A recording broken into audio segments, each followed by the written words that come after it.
Hello guys, in this video I am going to show you how to add products to your wishlist on the Chibo application.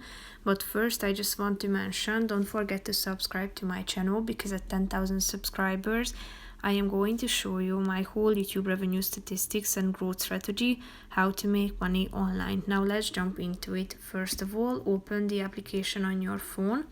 Tap on the wishlist button down below, which is the fourth icon, and then tap on the search icon at the top of the screen.